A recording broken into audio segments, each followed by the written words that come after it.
मुद्दा है देश के अर्धसैनिक बल का पेंशन। वही पेंशन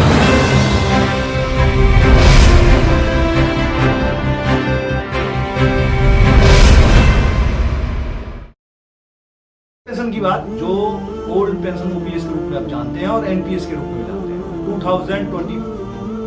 2021 में जो केस हुआ था उसका मामला जीत 2023 में मार्च में हो गया था।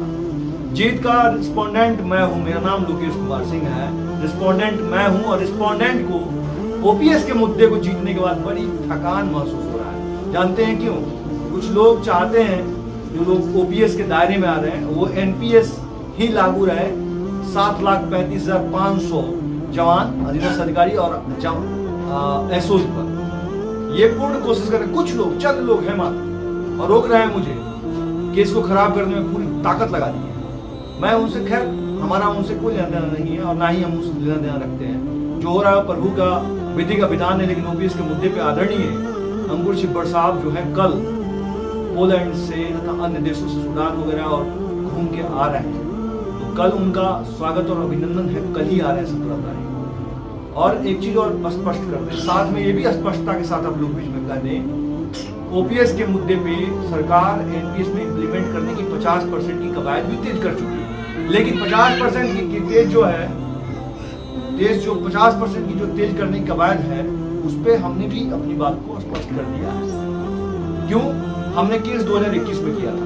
जजमेंट 2021 के पहले के लोग के जितने भी लोग भर्ती हैं उनको ओपीएस के दायरे में आ रहे हैं, क्योंकि armoured force union of India Bharat सरकार के तमाम मिनिस्ट्री के उस आदेश एक्ट में लिखा गया है। 1950 में भी इसका जिक्र किया गया और संविधान के जो है आर्टिकल में भी इसका जिक्र किया गया। अब रही बात की जीत के बाद होगा क्या और क्या लागू हो जाएगी, तो लागू होगा। लेकिन मैं एक चीज आप लोग के बीच में कह दूं कि आपको किसी के कहने पे इंटरवेंशन फाइल नहीं करना है, किसी के कहने पे कोर्ट नहीं जाना है। 4 लोगों का मामला है, बेनी बोनेट, रविकांत नेगी और लोकेश कुमार आर्या, और एक है आपके सीआरपीएफ के, उनका मामला है। मात्र वो लोग 4 लोगों में से लोकेश कुमार सिंह आर्या ने 12 तारीख को माननीय उच्च न्यायालय में सुप्रीम कोर्ट में खड़ा होकर हेयरिंग में पूरी अपनी अहम भूमिका लगाई और देश की दुनिया के बीच में रखा। 13 तारीख को भी केस का तारीख लिया गया और उसमें जजमेंट भी आया। कागज हमारे ऑपोजिट में 33 एडवोकेट थे और अकेला हमारा अपना, मैं वहां खड़ा था और हमारे एडवोकेट आदरणीय अंकुर छिब्बर सर खड़े थे और पीएस पटवाले साहब के सानिध्य में काम हो रहा था। लेकिन चलिए, ये तमाम चीजें हो रही है, आप लोग घबराइए नहीं। घबराने से जो है कुछ नहीं होता। भगवान का नाम लीजिए, भगवान जो है सबका भला करते हैं। ईमानदारी पूर्वक अपना कर्म करना है और किसी को नीचा नहीं दिखाना है, किसी को गलत तरीके से गाइड नहीं करना है, गलत तरीके से कोई काम नहीं करना है जो समाज में एक गलत भावना उत्पन्न करे। समाज को सबको लेकर चलना है और हमारी एक नीति है, सर्वे भवन्तु सुखिनः सर्वे सन्तु निरामया सर्वे भद्राणि पश्यन्तु मा कश्चित् दुर्भाग्यः। सबका कल्याण करे ईश्वर, सब स्वस्थ रहे, मस्त रहे, खुश रहे, आबाद रहे। और मैं उसी पे काम कर रहा हूँ कि पूरी पैरामिलिट्री फोर्स की खुशहाली पुनः लौट आए और उनको तमाम चीजें मिले।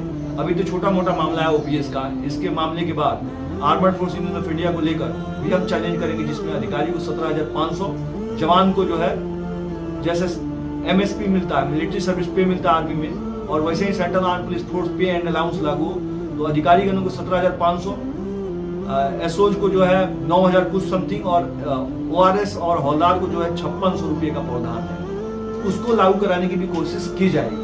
ये दूसरा और तीसरा 15 दिन सीएल को 30 दिन कराने के लिए लिखा जाएगा। और मैं आपको बता दूं, इस चीज में मैं पूरा अपना प्लान, पूरी कागजी कार्रवाई कंप्लीट कर रखा हूँ। लेकिन जब तक केस अगला 5 अगस्त को सुनवाई है, उसको कंप्लीट नहीं करते, तब तक दूसरी चीज में हाथ भी नहीं लगाएंगे। हाँ, हम एक चीज और स्पष्ट कर देते हैं, शायद हम कुछ लोग मेरे पे नाराज हैं, उनकी वजह से मैं छोड़ सकता हूँ, क्विट कर सकता हूँ उस जॉब को, जिस जॉब ने बहुत कुछ सिखाया, और उस जॉब से छोड़ने का कारण वो लोग हैं। बहुत प्रेम करता हूँ मैं अपने विभाग से, पूरे पैरामिलिट्री फोर्स के लोगों से, अधिकारी, अधीनस्थ अधिकारी और जवानों से। कुछ लोगों की वजह से मैं दुखी हो गया और दुखी होकर मैं इस चीज़ को परित्याग करने की कोशिश कर रहा हूँ। लेकिन ओपीएस का स्टैंड मेरा क्लियर है।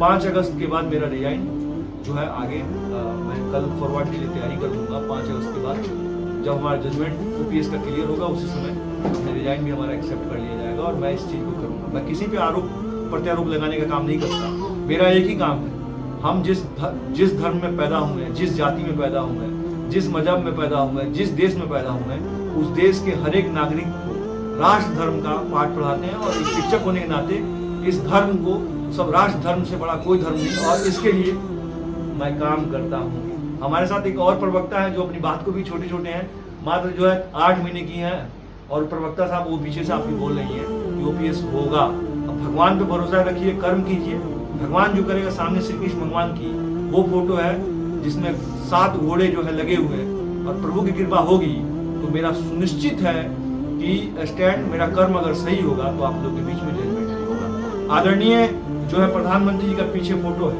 और ये दिल में बैठते हैं।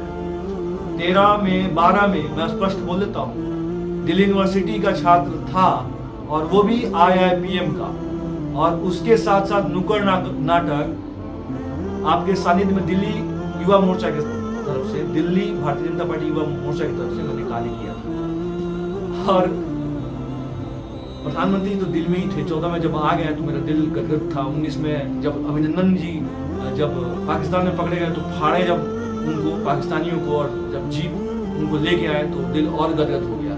और तो अब जीतने के बाद तो और गदगद हो गया कि जवानों को पेंशन भी लागू होगा, या OPS में या OPS को लेकर सरकार को इम्प्लीमेंट करना पड़ेगा, या NPS में इतना इम्प्लीमेंट करना पड़ेगा कि जवानों को सुनिश्चित हो जाएगा कि उनका भविष्य सुरक्षित है। और देश के सरकार सोचती है, और सरकार सही में सोचती है, लेकिन उनके पास हमारे जैसे सलाहकार की आवश्यकता है। देखिए, मैं सलाहकार के रूप में आदरणीय प्रधानमंत्री जी को लेटर में तैयार कर दिया हूँ, और कल इस लेटर को तैयार करने के बाद पूरा आप लोग बीच में भी रखेंगे, और आदरणीय प्रधानमंत्री के श्री चरणों में रख के समर्पित करें कि हे इस देश के जो है वर्तमान के भाग्य विधाता, जो है भविष्य जो है अंधकार में है पैरामिलिट्री फोर्स के जवानों का, जो बेचारे दिन रात एक किए हुए हैं, और उसके लिए हम पूरा कोशिश करेंगे कि प्रधानमंत्री के आशीर्वाद स्वरूप से सबको पेंशन लागू हो और सेंट्रल आर्म पुलिस फोर्स मजबूत हो। जिस प्रकार से आतंकवादी और नक्सलियों को धूल चटाने में दिन रात एक कर देते हैं पूरी पैरामिलिट्री फोर्स के लोग, चाहे अधिकारीगण हो, अधीनस्थ अधिकारीगण हो, जवान, उनके तो लिए उनके श्री चरणों में तमाम देश के लोग को हर सुविधा समर्पित कर देना चाहिए। अगर मेरी बात से आप सहमत हैं और आप चाहते हैं कि सेंट्रल आर्म पुलिस फोर्स के सभी जवानों को उनके भविष्य सुरक्षित हो जाए, उनका जीवन सुरक्षित हो जाए, उनका परिवार को एक जो है सुरक्षा लगे, अपने पति के प्रति, अपने बेटे के प्रति, अपने पुत्र के प्रति, तो आप लोग जरूर हमारा साथ दीजिए और चैनल को जरूर सब्सक्राइब कर लिए देख रहे हैं। ये देशभक्त चैनल है, हरदम देश के बारे में सोचता है, देश के उनके बारे में सोचता है जो देश के लिए जीते हैं, देश के लिए मरते हैं, देश के लिए सांसें लेते हैं और देश के लिए गोलियां सीने पर खाते हैं। अगर मेरी बात से सहमत है तो चैनल सब्सक्राइब कर कमेंट बॉक्स में जरूर कमेंट कीजिएगा कि देश के अर्धसैनिक बल के जवानों को पेंशन लागू होना चाहिए कि नहीं, और शहीद का दर्जा मिलना चाहिए और एक्स सर्विसमैन की सुविधा मिलनी चाहिए कि नहीं, CL जो है 15 दिन से 30 दिन होना चाहिए कि नहीं। अगर आप चाहते हैं तो आपका एक छोटा सा कमेंट और एक छोटा सा सब्सक्राइब शायद आगे देश के अन्य जो शहीद हुए हैं उनकी बेटियों की शादी में छोटा सा मेरा योगदान हो सके। इसके पहले मैंने 21,000 का योगदान किया और अभी भी एक बेटी की शादी के लिए आया तो 21,000 का फिर योगदान करने की सुनिश्चित करेंगे। जय हिंद, वंदे मातरम, इनकलाब जिंदाबाद, भारत माता की जय। आप सभी को नमस्कार।